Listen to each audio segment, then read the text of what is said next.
आमचा आवाज ऐकला आणि उभा राहिला. तो बसलेला होता. आवाज ऐकला आणि उभा राहिला आणि त्याने एकदाच ओरडला. ओरडल्यावर आम्ही पण भियालो. म्हणजे थरकापच उडाला अंगाचा. सुभेदार आणि शिलेदार हे आता चांदोलीत असले तरी ते मूळचे राधानगरीचे.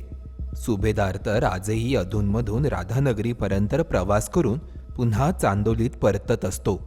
त्यामुळे राधानगरीमधून देखील या दोन्ही वाघांच्या दर्शनाचे भन्नाट किस्से आहेत. ते सांगतायत सचिन नरसाळे.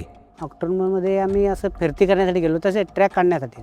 तेव्हा तलाव बॅकवॉटर फुल झालेलं होतं, म्हणजे एकदम फुल स्टँडिंग होतं. त्या बाजूला आम्ही जंगलातून निघालो होतो. तेव्हा एक माळरान होता, म्हणजे गवताचा पॅच होता. त्या गवताच्या पॅचमध्ये तो उन्हाला बसलेला होता.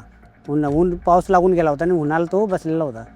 तर त्याचा आवाज येत होता त्याचा, आणि त्याचा आवाज आल्यावर आम्ही म्हणलो चल जाऊ, पलीकडे जाऊ नदीतनं आणि बघू कोण आहे ते.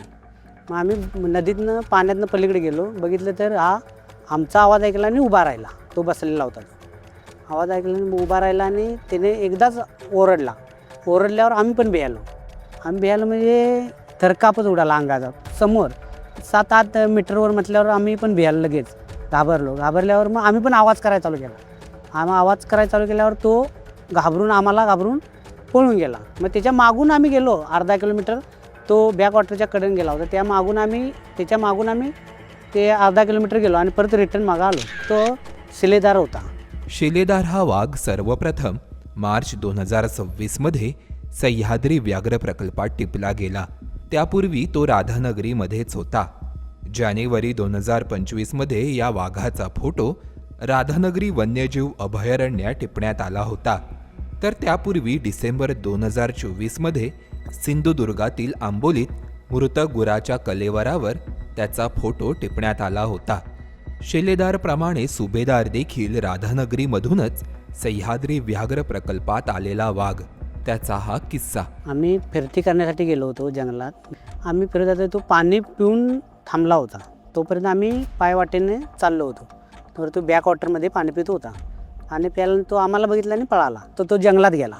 आम्ही मग बॅकवॉटरमधून गेलो त्याच्या मागून. तर पाऊल ठसे आम्हाला दिसले. त्या पाऊल ठशाने आम्ही गेलो तर तो जंगलात गेला. पाऊल ठसे बंद झाले दिसायचे.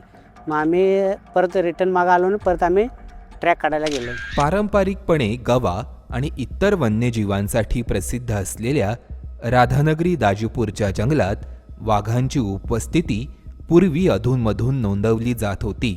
2022 नंतर कॅमेरा ट्रॅपमधून वाघाच्या सातत्यपूर्ण हालचाली समोर येऊ लागल्यात.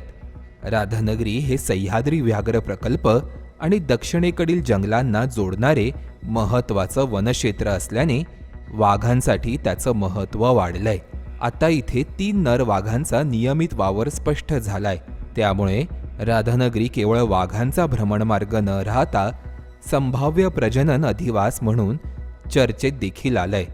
सध्या येथे वाघिणीची उपस्थिती हा महत्त्वाचा प्रश्न आहे.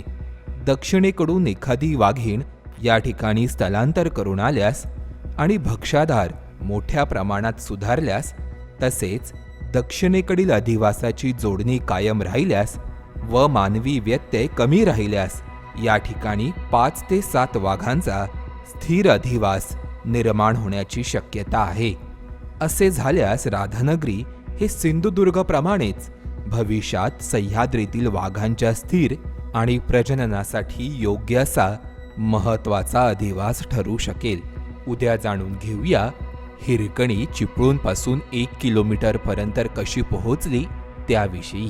पाहत रहा आणि फॉलो करा MHA MTB वाईल्डलाईफ.